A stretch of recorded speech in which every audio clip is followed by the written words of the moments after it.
자, 하나님 말씀입니다. 네가 있기 전 하나님이 사람을 세상에 창조하신 날부터 지금까지 지나간 날을 상고하여 보라. 하늘 이 끝에서 저 끝까지 이런 큰 일이 있었느냐? 이런 일을 들은 적이 있었느냐? 어떤 국민이 불 가운데에서 말씀하시는 하나님의 음성을 너처럼 듣고 생존하였느냐?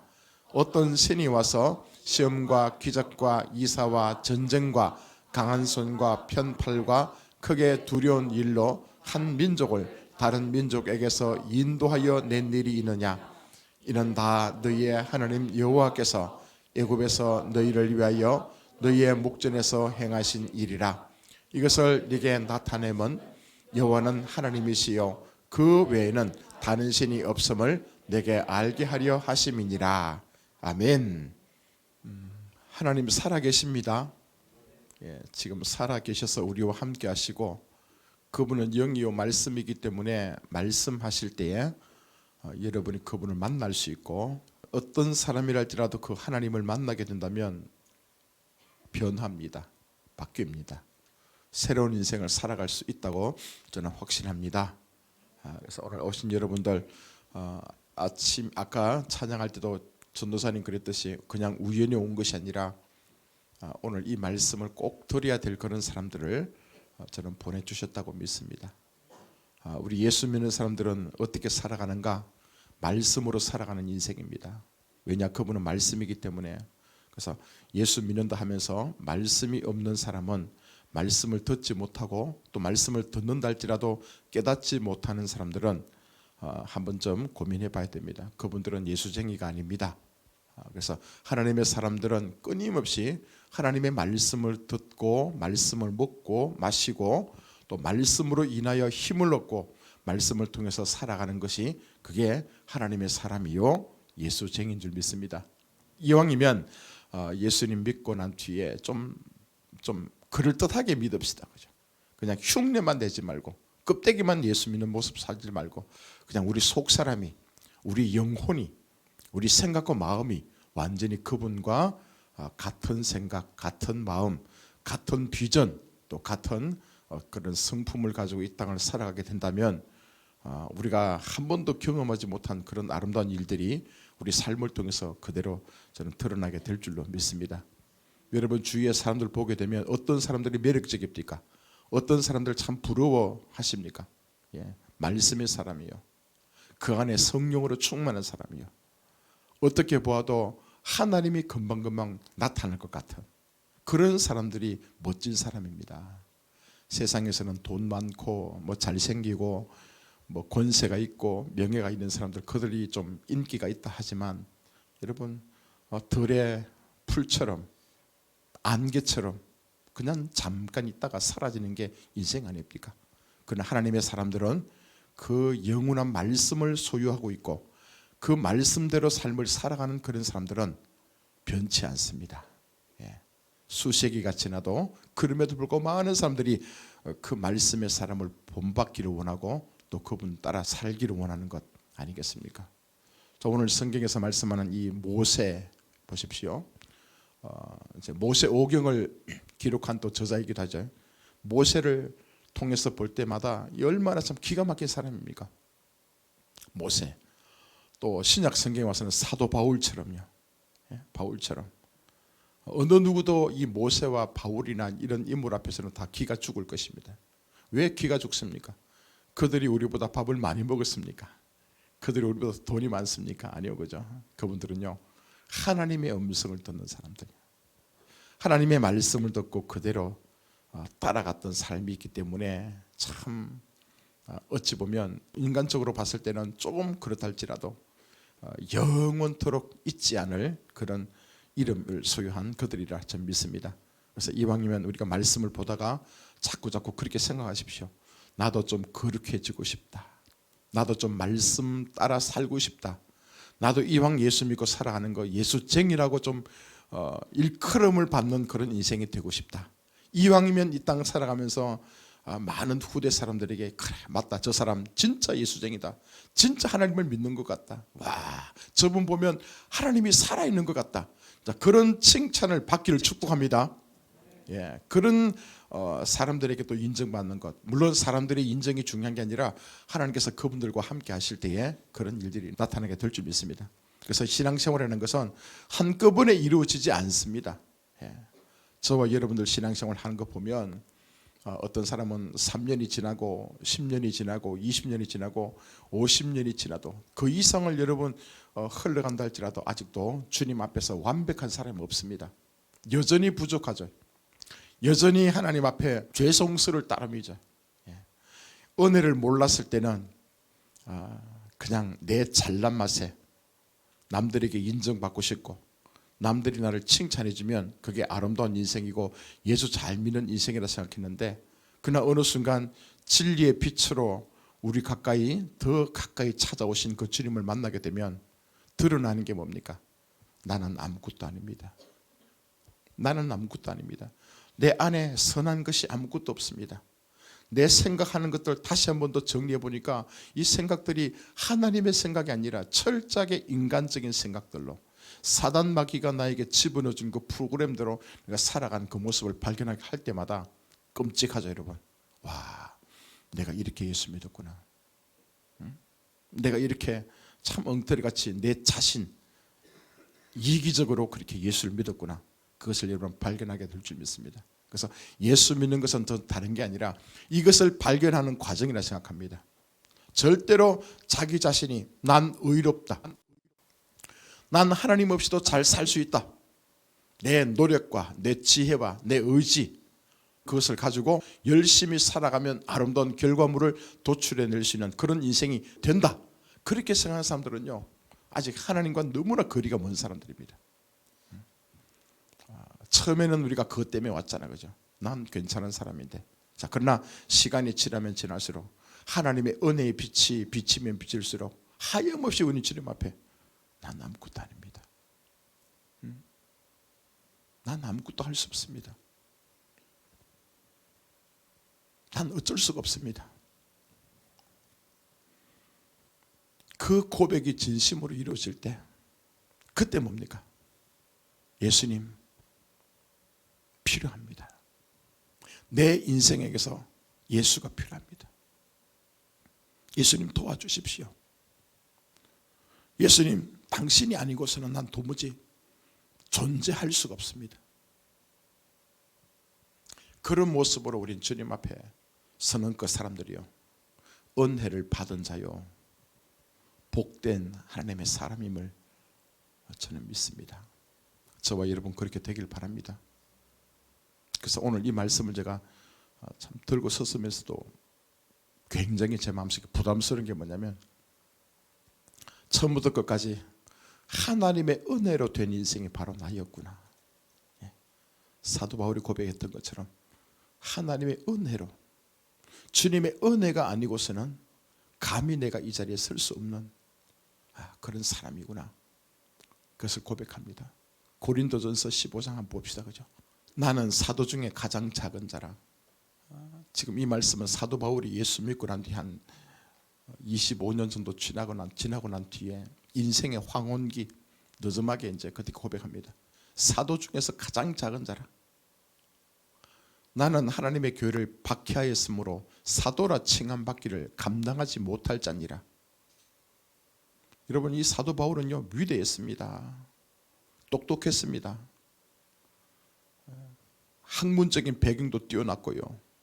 그가 인생 살아가면서 부족함이 없는 그런 멋진 사람이었다고요. 그런데 예수를 만나고 나니까 그렇게 고백한 거예요.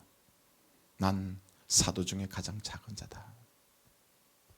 사도라 칭함받기도 감당치 못하겠다. 자, 그리고 또 뭐라고 얘기합니까? 그러나 내가 나 된 것은 하나님의 은혜로 된 것이니 내게 주신 그의 은혜가 헛되지 아니하여 내가 모든 사도보다 더 많이 수고하였으나 내가 한 것이 아니요 오직 나와 함께 하신 하나님의 은혜로라. 아멘. 참 이 사도 바울의 그 고백은요 진짜 기가 막히거든 아니겠습니까? 내가 나 된 것은 지금 내 힘으로 내 뜻으로 된 게 아니라 하나님께서 그냥 주신 일방적인 은혜였다. 하나님께서 다 하셨다고 얘기합니다. 사도 바울만큼 그렇게 또 위대한 선지자가 어디 있습니까? 많은 일을 또 행했던 사람이 어디 있습니까? 그럼에도 불구하고 그런 사역들, 그 일들 행한 것은 하나님께서 다 하셨다. 그냥 자기는 하나님의 도구에 지나지 않았고 자기 안에 계신 그 하나님께서 말씀하시는 대로 그냥 이끌림 받았고 입을 열어서 선포하라면 말씀을 전했고 또 감당했고 그 모든 것을 감당하면서 주님 맞습니다. 다 하나님의 은혜입니다. 은혜입니다. 자, 저는 이 말씀을 보면서 또 그래요. 맞습니다. 그 위대하신 또 예수님도 마찬가지겠지만 여러분 인생 살아가면서 점점 우리 입에서 나오는 게 하나님의 은혜입니다. 주님의 은혜입니다. 그 고백이 계속 나올 수 있길 바랍니다. 하나님이 보이지 않으면 하나님께서 자기 자신의 그 중심 가운데 서 있지 않으면 아직도 자기 의가 살아있어 가지고 남들에게 인정받고 싶고 남들에게 내가 좀 칭찬받고 싶고 남들이 나를 인정해 주지 않으면 그냥 기분이 나쁘고 툴툴 걷고 원망하는 그런 인생들 모습 아닙니까? 그러나 하나님의 은혜가 부어지기 시작하면 여러분 뭐 말할 나위가 있겠습니까? 그죠? 어떻게 내가 하나님의 아들이 되었습니까? 우리가 어떻게 주님의 자녀가 되어서 지금 이 시간 나와서 예수는 그리스도라, 그분은 신실하신 분이라 찬양할 수 있겠습니까? 에베소서 2장 8절의 말씀도 보면 그렇게 고백하고 있지 않습니까? 우리가 구원받은 것은요 내 힘이 아니다. 너희는 그 은혜에 의해서 믿음으로 말미암아 구원을 받았으니 이것은 너희에게서 난 것이 아니라 하나님의 선물이라. 아멘. 어떻게 저와 여러분들이 하나님 앞에 나는 주님의 자녀입니다, 하나님 아버지라고 고백할 수 있겠습니까? 내 힘입니까? 내 권세입니까? 내가 하나님 앞에 헌금을 많이 해서 그렇습니까? 열심히 여러분 봉사하고 충성해서 그렇습니까? 아닙니다. 여러분, 내가 한 것은 죄밖에 안 짓잖아요. 그죠? 이곳에 처음 와서 나를 알아주지 않는다고 여러분 앙탈 부리고 여러분 그렇게 고함쳤던 우리들 아닙니까? 그럼에도 불구하고 주님께서는 여전히 우리를 그죠 사랑해 주시고 자녀로 이미 택하시고 부르신 줄 믿습니다. 로마서 5장 8절 말씀처럼 우리가 아직 죄인 되었을 때에 그리스도께서 우리를 위하여 죽으심으로 하나님께서 우리에게 대한 자기의 사랑을 확정하셨느니라. 우린 죄밖에 안 짓다고요. 우린 그분을 몰랐다고요. 철저하게 타락했다고요. 그럼에도 불구하고 그분은요 우리를 미리 기억하시고 우리가 그분의 이름을 부르지도 않았는데 이미 그분께서 이 땅에 오셔가지고 십자가에 피 흘려 죽으셨고 그 십자가에서 피 흘려 죽으면서 우리 모든 죄악들을 대속하시면서 내가 너희를 이만큼 사랑했다, 사랑하고 있다라고 확정했다라고 지금 말씀하고 있지 않습니까? 이 모든 것이 하나님께서 다 행하시고 난 뒤에 우리는 그냥 받는 겁니다. 은혜를 받습니다. 그죠? 주께서 부어주시면 우린 그냥 취하는 겁니다. 받는 겁니다. 여러분. 그러니까 예수를 제대로 믿는 사람들은 자기를 드러내지 않습니다. 이 은혜를 알고 있는 사람들은 자기의 의의를 나타낼 수 없습니다. 이 하나님께서 우리에게 부어주시는 사랑을 깨닫는 그 사람은요 자존심이 상하다, 왜 나를 몰라주냐, 그런 말들은 우리 인생 가운데서 합당하지 않습니다. 그냥 주님 앞에 감사한 거예요. 그냥 내가 하나님의 자녀된 이 모습, 이거 하나만으로도 그냥 감사한 거예요. 그냥 눈을 뜰 때마다 또 밤에 여러분 주무실 때마다 하나님께서 나와 함께 하셨다는 거, 약속의 말씀을 그대로 이루어 가셨다는 거, 그 사실 하나만으로도 감격할 수 있는 저와 여러분 되길 바랍니다. 그러면 여러분 이 세상은 편한 겁니다. 여러분. 그래서 하나님의 계획 속에 진행되고 있고 내가 주님의 그 계획 속에 포함되어 있을 때 그 순간이 뭡니까? 다시 말해서 말씀 안에 거할 때, 말씀이 나를 통해서 이루어지는 그 삶을 살아갈 때, 그때가 평안이요 기쁨이요 감사요 충만한 모습으로 살아가는 삶의 증거가 될 줄 믿습니다. 옛날에는 제가 그런 얘기 많이 했잖아요. 원망 불평하는 사람들하고 친구하지 마십시오. 네 때문이다, 누구 때문이다. 그런 사람들은요 믿음의 수준이 그거예요. 여러분, 그런 사람들하고는 여러분 상종을 하지 마십시오. 사람을 힘들게 만들어요. 자기만 지옥의 백성이 아니고 다른 사람도 지옥으로 끌고 가는 그런 인생들이라고요. 그래서 잘 분별하십시오. 맨날 만나가지고 누구 불평하고 누구 짜증내고 그죠? 누구 때문에 그러고 그 사람 딱 이렇게 결정하십시오. 쟤하고는 친구하면 안 돼. 쟤하고는 관계를 끊어야 되겠다. 그래야만 내가 삽니다. 또 이제 어리석은 인간들을 보면 뭡니까? 거기에 동조한다, 그죠? 맞다. 자, 혹시 그런 삶을 살고 있다면 그럼에도 오늘 오셨으니 잘 됐습니다. 이제 오늘부터 그것도 내 마음대로 안 되더라고요. 우리 맨날 원망하고 불평하고 짜증내는 그 인생들 하루아침에 감사가 나오고 기쁨이 나오겠습니까? 안 됩니다, 여러분. 그러니까 그에게 그 인생 가운데 예수가 필요한 거예요. 자, 예수님이 개입하시면 주의 거룩한 성령께서 함께 하시면 바뀌게 될 줄 믿습니다. 우리 지난번에 특별 새벽기도 할 때 뭐라 했습니까? 아브라함이 아브라함으로. 아브라함은 우리 육신적인 모습이라 그죠.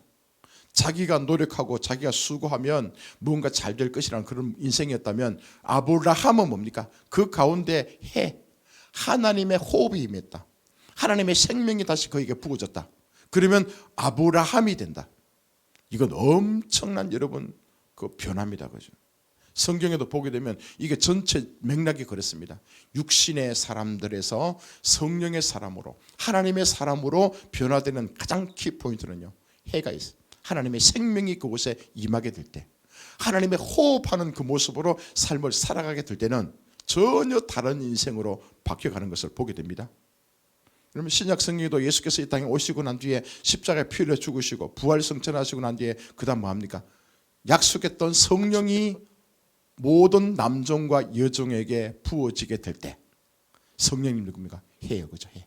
하나님 아닙니까? 그분이 제 예수님의 제자들뿐 아니라 믿음의 백성들 가운데 부어지게 될 때 그들은 전혀 다른 인생의 모습으로 살아갑니다. 그만큼 주의 성령께서 우리 안에 임하시고 하나님이 우리 인생 가운데, 말씀이 우리 인생 가운데 개입하시고 역사한다는 것이 중요한 것입니다.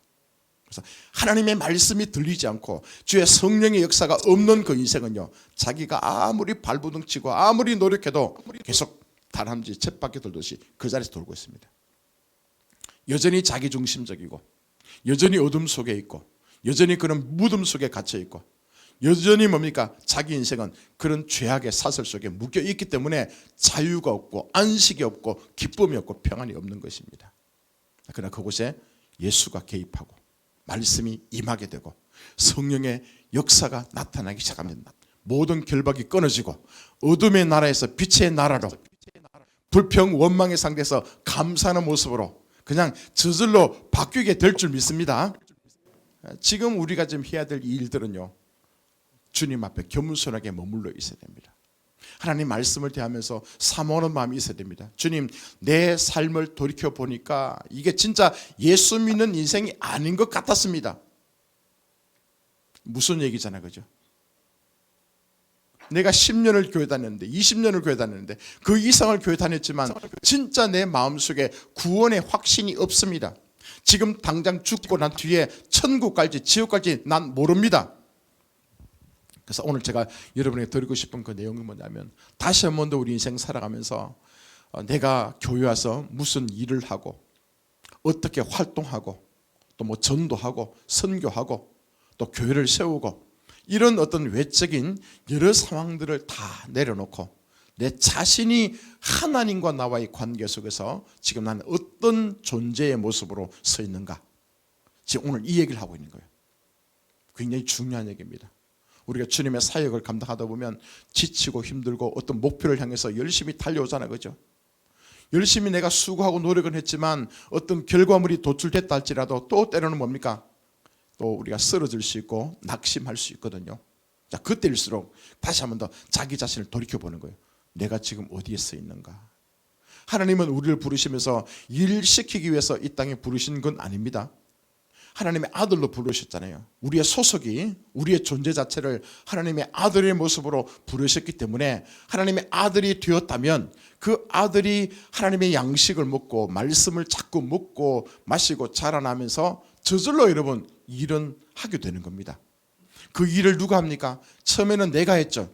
내 힘으로 하고 내 지혜로 하고 내 능력으로 그 일도 감당했다면 이제 예수가 진짜 내 삶의 중심이 되고 왕이 되시고 아버지가 되시고 나의 목자가 된 그런 믿음의 고백으로 살아가는 그 삶도 뭡니까? 내 안에서 그분이 일하시는 거예요. 나는 날마다 죽고 나는 날마다 내 생각과 내 마음과 이 경험들을 어떤 사건이나 어떤 일을 우리가 접하게 될 때 자꾸 포기하게 되고 내 것을 주장하지 아니하게 되고 자꾸 내려놓게 되고 하나님의 생각이 뭘까? 하나님의 계획이 무엇일까? 하나님께서는 이것을 어떻게 보고 계실까? 하나님은 이런 상황을 어떻게 일하기를 원하실까? 그것을 끊임없이 그분께 물어보고 또 물어보고 그분이 원하시는 대로 내가요 살아가는 거. 그게 뭡니까? 하나님이 내 안에서 하나님 일하시는 거예요. 하나님께서 내 안에서 그분이 주도권을 가지고 친히 왕이 되셔서 나를 다스리시고 통치하시면서 그분이 일을 행하시게 되면 결과적으로 뭡니까? 나를 통해서 하나님 그분이 일하시는 거예요. 샘플로 예수님께서 그렇게 하셨죠. 그죠? 예수님은 완벽하게 그렇게 하셨고 모세 같은 경우에는 완벽하지 않았습니다. 그러나 많은 경우에 모세 안에 거룩한 성령께서 하나님께서 함께 하셨기 때문에 그를 통해서 말씀하시잖아요. 부르실 때 받고 말씀하시면 들었고 그가 또 명령하실 때에 그것을 잘 성막을 만들고 뭐 여러 가지 어떤 일들 감당했던 그 모습들이요. 자, 저와 여러분들이요, 우리 안에 진짜 예수가 살아있다면, 그분이 진정 왕이 되신다면 나를 통해서 그분이 일하실 줄 믿습니다. 그분이 일을 하시게 되면 어떤 모습으로 나타납니까? 영화로운 빛으로 나타나죠. 그게 영광이라 얘기합니다. 내가 수고하고 노력해서 멋진 아름다운 결과가 도출됐다면 그건 영광이 아닙니다. 그러나 하나님께서 일하실 때는 하나님의 지혜와 하나님의 능력과 그 권세는 우리 인간이, 우리 피조물은 도무지 따라갈 수 없는 그런 영역으로 그런 기적적인 일들을 행할 것입니다. 그죠? 그걸 보면서 맞네, 하나님께서 행하셨네, 주님의 영광이라고 얘기하죠. 영광스러운 빛이죠. 그래서 우리 안에서 하나님이 계속 일하실 수 있기를 바랍니다. 그래서 예수 믿는 작업은 이겁니다, 여러분. 처음에 교회 왔을 때는 내 의지, 내 노력, 내 수고, 내가 열심, 특심, 그죠? 그거 가지고 하면 뭔가 많은 일들이 일어날 것 같지만, 그러나 믿음이 생기고 하나님의 은혜가 계속 부어지기 시작하면 나는 주님 아무것도 아닙니다. 내가 할 수 있는 게 아무것도 없습니다. 그래서 내가 그렇게 고백하게 되면 내 안에 계신 그분께서 그래, 알았다, 이제 내가 네 인생을 살겠다, 살아가겠다. 우리 안에서 그분이 생각을 주시고 어떤 일을 선택할 때 결정할 수 있도록 인도해 주시고, 또 그분 통해서 뭡니까? 내가 입을 열어서 말씀을 선포하게 될 때 내 말이 아니라 하나님의 말씀이 선포되어지고, 또 우리 육신을 가지고 남들에게 가서 손을 잡거나 등을 쓰다듬거나 어떤 치유나 여러 가지 일들이 일어날 때는 내가 한 것이 아니라 하나님께서 내 손을 통해서, 나를 통해서 그런 일들이 나타나게 될 줄 믿습니다. 이게 예수 믿는 삶의 모습이라는 겁니다, 여러분. 그러니까 우리가 어떻게 나중에 고백합니까? 일이 다 끝나고 난 뒤에 내가 한 게 아니잖아요. 주께서 하셨습니다. 주님께서 그거 다 하셨습니다. 지혜도 하나님께서 주셨고, 말씀도 주님께서 선포해 주셨고, 우리 삶을 통해서 우리는 통로로 쓰임 받았지만 그런 일들은 하나님께서 다 하셨습니다라고 진정으로 고백하는 그 신앙이 진짜 신앙인 줄 믿습니다. 예, 그래서 우리 뭡니까? 우리 자랑 아무것도 없는 거예요, 여러분. 단지 우리 뭡니까? 주님 앞에 쓰임 받는 거. 와, 주님이 내 안에 들어오셔서 그분이 하나님 되시고 왕 되셔서 나를, 수많은 사람들이 있지만 내 안에서 더 강력하게 아버지의 뜻을 나타내는데 내가 쓰임받는 그 자체가, 그게 얼마나 큰 은혜고 감사하겠습니까? 그래서 이것만 기억하면 여러분 신앙생활 하시면서 늘 감사가 일어나게 될 줄 믿습니다. 아침에 깨어날 때 감사하시죠? 식사하실 때 감사하시죠? 잠잘 때 감사하시죠? 그럼 뭡니까? 그 과정 속에서도 다 하나님께서 개입하실 수 있도록 그죠? 하나님의 호흡이, 주님의 생명이 끊임없이 나에게 들어오실 수 있도록 여러분 그렇게 초청하시고 나가시다 보면 우리 인생은 지금보다 더 아름다운 인생 될 줄 믿습니다. 하나님을 자꾸 인정하십시오. 요즘도 여러분 나는 복덩어리다 선포하고 계십니까? 복덩어리다 여러분, 창세기 12장에 나온 그 말씀처럼요, 자꾸 자신을 향해서 선포하십시오. 처음에는 그 말씀을 선포하실 때 큰 능력이 나타나지 않습니다. 왜냐하면 지금 내가 그 하나님 말씀을 받아서 선포하실 때는 지금 내 생각과 마음속에 뭐가 가득 차 있습니까? 세상적인 기준이요, 현재 환경이요, 사람들이 나를 어떻게 평가하는 것, 거기에 그 잣대에 비춰봤을 때는 여전히 나는 복덩어리가 될 수 없습니다. 복덩어리가 아닌 것 같아요. 그러나 하나님께서는 일하시는 방법이 뭐라 했습니까? 먼저 말씀을 주신다. 우리에게 먼저 말씀을 주시고 난 뒤에 그 말씀을 받을 수 있는 충분한 믿음의 상태가 됐을 때 그 말씀이 이제 우리 삶 속에서 그대로 이루어집니다. 너는 복덩어리다, 그 말씀을 주셨을 때도 처음에는 여전히 나는 아직도 복덩어리가 아닌 것 같고 여전히 넘어지고 자빠지고 내 삶의 어떤 열매들이 부족하다 할지라도 여러분, 끊임없이 주님께서 그렇게 복덩어리를 창조했다, 그 말씀을 믿고 계속 선포하다 보면 여러분 생각 속에 마음속에 어떤 게 나타나냐면요, 그런 악한 요소들이 떠나갑니다. 끊임없이 사담하기는 넌 복덩어리 아니야, 네가 어떻게 복덩어리냐, 복덩어리가 되기 위해서는 돈도 많아야 되고 공부도 잘해야 되고 잘생겨야 되고 뭔가 스펙도 있어야 되고 인생이 진짜 그런 인생이 복덩어리가 아니냐, 세상의 기준, 이 사탐마귀는 끊임없이 나에게 속삭여 오는 거예요. 거기에 견주어 봤을 때는 없잖아, 그죠? 여전히 난 없어. 그러니까 자꾸 하다가도 중단해버리죠. 그러나 믿음 있는 사람들은 주님께서 말씀하시면 그 말씀은 반드시 이루신다, 이 말씀을 갖고 있는 사람들은 끊임없이 선포하게 될 줄 믿습니다.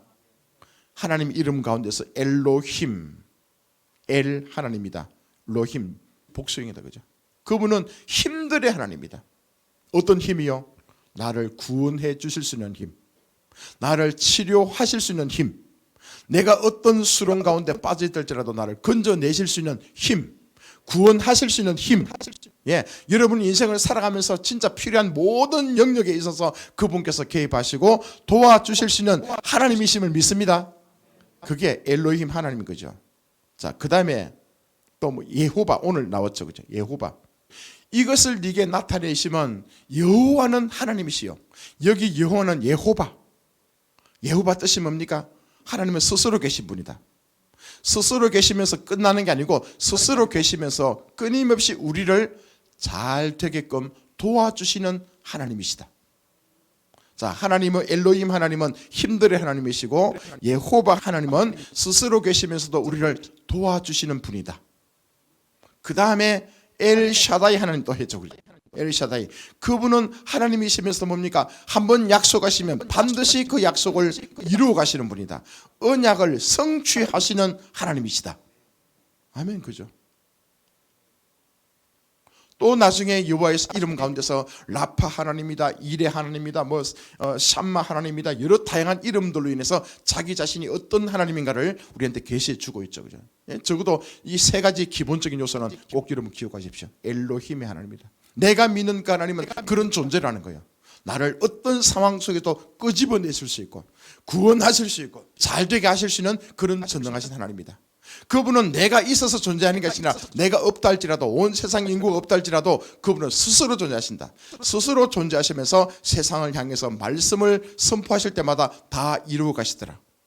우리의 하나님이라면 우리가 그냥 옛날에 사탄마귀 종에서 애굽의 족속에서 그 종된 인생에서 끄집어내시고 젖과 꿀이 흐르는 그 가나안 땅에 하나님의 백성으로 삼아 주신 것은 그 과정 속에 보십시오.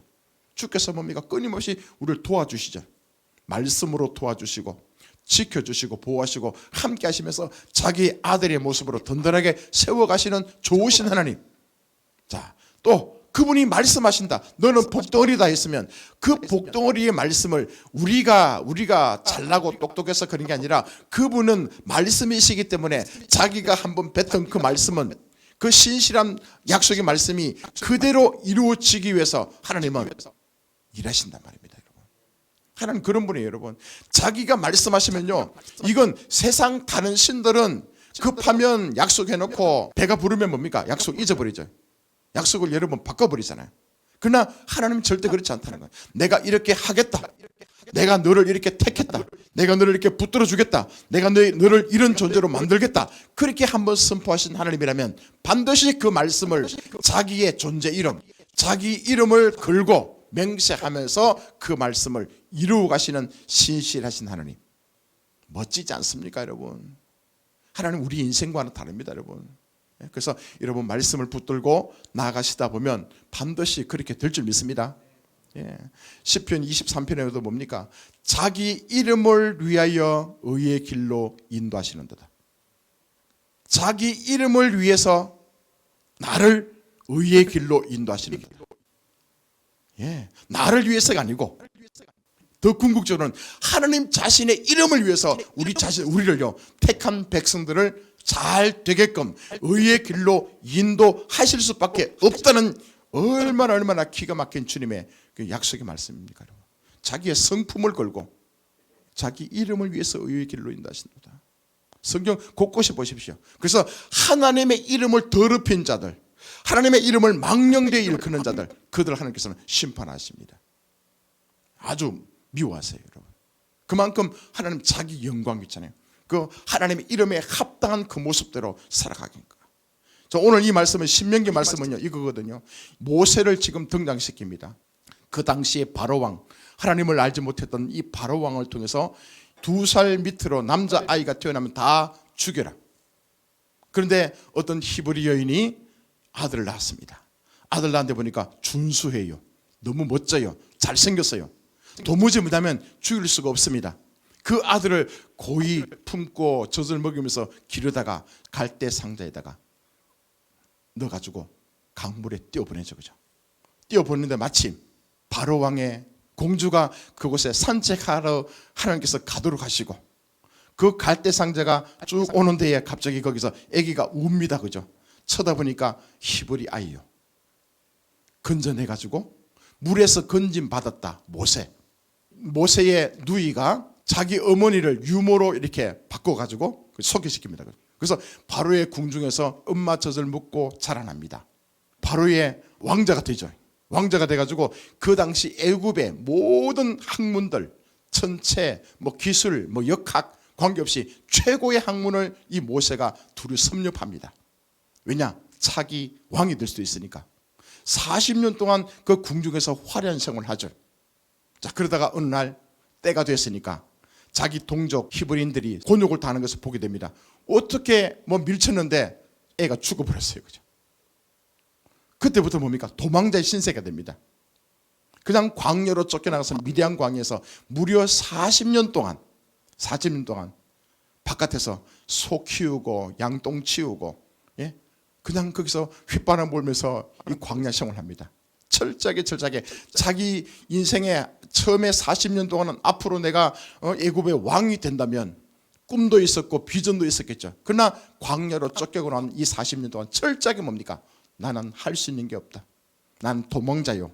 내가 할 수 있는 것은 그 광야에서 그냥 소나 양을 키우는 거 이것밖에 없다. 얼마나 절망적인 그 상황입니까? 그죠? 이제 80세가 되었을 때 하나님께서 그를 부르십니다. 떨기 불 가운데에 그를 이끌어내시면서 하나님 말씀하십니다. 네가 선 곳은 거룩한 땅이다. 지금 네 동족들이 고통스러워서 울고 있는 이 백성들을 내가 너를 통해서 불러내겠다. 이 엉터리 같은 얘기 아닙니까? 그죠? 그러나 모세는요 그 떨기 불꽃 가운데 말씀하시는 그 하나님을 다시 만나 호렙산에서 만나가지고 어떡합니까? 이제는 짠하고 가죠. 그러면서 10가지 재앙을 행하고 이스라엘 백성들을 끄집어내는 데에 쓰임받습니다. 홍해 바다를 건너고 이 광야 40년 기간 동안에 이 이스라엘 백성들을 진짜 이 사단의 속성, 애굽에 길들여져 있던 이 이스라엘 백성들을 철저하게 광야 생활을 통해서 하나님께서 하신 게 뭡니까? 그 백성들은 한 게 없어요, 여러분. 농사도 짓지 않았다고, 물도 가지 않았다고요. 그렇지만 하나님께서는 그들에게 만나를 통해서 먹이셨고 메추라기를 통해서 고기를 줬고, 그죠? 또 물이 없을 때는 뭡니까? 때는 심지어 물이 써가지고 먹지 못했을 때는 나뭇가지를 던져내가지고 쓴물을 단물로 만들어서 먹게 하셨고, 또 그것까지 없으니까 그 바위 틈에 감춰둔 그 생수를 공급하시면서 이 백성들이 먹고 마시기에 부족함이 없더라. 또 불기둥 구름기둥으로 그들을 이끌어 가시면서 신발이 헤어지지 않도록, 어떠한 민족에게도 침범당하지 않도록, 상처 입지 않도록 그 백성들을 그렇게 고이 붙들고 이제 약속의 땅, 젖과 꿀이 흐르는 그 가나안 땅으로 들어가는 그 시점에 모세가 다시 한번 이스라엘 백성들을 향해서 신신당부하는 약속의 말씀이 신명기요, 두 번째 계명이라는 거예요, 여러분. 그 가운데 지금 모세가 하는 얘기 뭡니까? 야, 봐봐라. 우리 민족처럼 이런 민족은 없다, 그죠? 어떻게 불꽃 가운데 하나님의 음성을 듣고 난 뒤에 살아난 자가 있었냐? 옛날에 하나님 보면 다 죽었는데 모세는 살고 있지 않느냐? 그러면서 펴신 팔, 강한 손, 여러 기적과 이스라엘 통해서 이스라엘 백성들을 지키고 보호하신 이 모든 상황들을 두루 섭렵하면서 모세에게 지금 모세 결론이 뭡니까? 내가 이렇게 한 것은 이유가 있다. 그게 뭐냐면 나 여호와가 하나님이시는 거예요. 온 천하에 알게 하기 위해서 그렇게 했다고. 하나님 외에는 다른 신이 없다는 것을 온 천하에 내가 선포하기 위해서 너를 지금 사용했다라고 말씀하고 있는 거예요. 그러니까 모세가 지금 자기 인생을 돌이켜보면서 이 백성들이 이제는 적과 꿀이라는 그 가나안 땅으로 들어가기 그 바로 직전에서 그렇게 또 백성들에게 너희들이 진짜 기억해야 될 것은 이거예요. 자, 봐봐라. 너희 처음 태어날 때 뭐냐? 죄인이었다. 애굽의 종살이였다. 사단의 종이었다. 자유가 없었고 캄캄한 가운데 속박 속에서 무덤 속에서 갇혀있는 그런 인생이었는데 하나님께서 너희들을 끄집어내가지고 지금 이제 하나님의 자녀로 적고 그러는 그 가나안 땅으로 들어보내면서 이 모든 것이 뭐냐? 전부 하나님께서 부어주셨던 은혜였다. 그걸 선포하고 있는 거예요. 하나님의 은혜로 말미암아서 지금 우리가 처음부터 지금까지 왔다는 거예요. 자, 그리고 주께서 우리에게 은혜 베푸신 그것을 여러분 기억한다면 앞으로 너희들이 젖과 꿀이 흐르는 그 가나안 땅에 들어간다 할지라도 하나님의 은혜로만 너희들 살아가야 된다. 그 말씀을 지금 하고 계시는 거예요. 사도 바울도 이 내용을 자기 자신을 빗대 가지고 그렇게 설명하고 있고 저와 여러분에게 다시 한번 이 말씀을 주시는 거예요. 여러분들 지금까지 예수 믿고 얼마나 온지 모르겠지만 다시 한번 더 오늘 하나님께서 우리에게 말씀하시는 게 봐봐라. 네가 어떻게 태어났고 어떤 믿음의 과정을 통해서 오늘까지 온 것을 기억해 봐봐라. 이거 다 하나님의 은혜가 아니었는가? 하나님의 은혜를 빼고 난 뒤에 설명할 수 있는 게 무엇이 있겠는가? 없다는 거죠. 자, 그렇다면 오늘 현재 내 신앙의 정체성이 신앙의 현주소가 하나님의 일방적인 은혜로 말미암아 나를 불러주셨고 주의 은혜로 말미암아 지금 깨닫게 하시고 알게 하시고 누리는 이 풍성함을 네가 갖고 있다면 앞으로 인생 또한 주님께서 어떻게 인도하시든 간에 모든 것이 하나님의 은혜로만 가능하게 될 것이라고 선포하고 있는 거예요. 아멘. 예, 그게 예수 믿는 삶이라는 거예요. 내 의의 드러내는 거 아닙니다. 내가 잘했는데, 내가 똑똑한데. 아니에요, 여러분. 우리 주님 앞에 왔을 때는 다 주님 앞에 하나님 맞습니다. 아직도 부족합니다. 아직도 내가 아는 게 없습니다. 하나님 나 도와주십시오. 예수님 나 진짜 도와주셔야 됩니다. 나에게 지혜와 계시형을 부어주셔서 진짜 하나님을 제대로 알고 내 인생 더 이상 좌로나 우로나 치우치지 말고 나에게 말씀하신 그것을 그대로 내가 지켜 따를 수 있는 그런 믿음의 사람으로 살아갈 수 있도록 주님 축복해달라고 인도해달라고 기도하는 수밖에 없습니다. 그 하나님께서 우리의 발걸음 한 걸음 한 걸음 그렇게 인도하실 때마다 뭡니까? 그 다음에 주께서 하십니다. 주께서 하셨군요. 또 출애굽기 19장에 보면요 이걸 기가 막히게 얘기하고 있습니다. 이스라엘 백성들을 그렇게 끄집어내고 놀란 일들을 행하시면서 행했던 그 아름다운 표현을 쓰고 있습니다. 내가 애굽 사람에게 어떻게 행하였음과 내가 어떻게 독수리 날개로 너희를 업어서 내게로 인도하였음을 너희가 보았다. 그 이스라엘 백성들이 출애굽하는 이 과정 속에서 하나님께서 독수리 날개로 너희를 업어가지고 이끌어냈다라고 얘기하는 거예요. 여러분, 기가 막히지 않습니까? 우리 인생 통해서 보면요 지나고 나니까 이런 일도 있었고 저런 일도 있었고 얼마나 여러분 그 순간은 답답했고 힘들었는데 지나고 나니까 맞네, 주께서 진짜 독수리 날개 위에 나를 태워가지고 이렇게 나를 인도하셨구나, 이런 고백을 하는 그 모습이 저는 아름다운 신앙의 모습이라 생각합니다. 다시 얘기합니다. 저와 여러분요 내 의로 내 힘으로 예수 믿는 게 아닙니다. 타락한 백성들은 하나님의 은혜로만 가능합니다. 그렇죠? 예수가 누구신가?